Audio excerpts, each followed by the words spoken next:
समुद्र में कन्याकुमारी हमारी इंडिया का छोर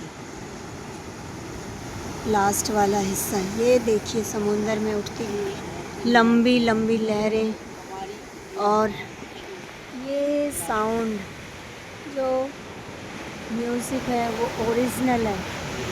इस ओरिजिनल म्यूज़िक का कोई भी मुकाबला नहीं कर सकता। ठंडी ठंडी हवा, ये हमारे साथी जो हमारे साथ हैं,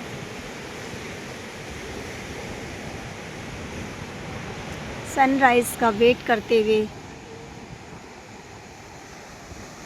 ये बीच वैसे 4:30 बजे खुलता है, लेकिन सनराइज़ का इंतज़ार सबको इतना था कि हम लोग 4 बजे से पहले ही आ गए हैं।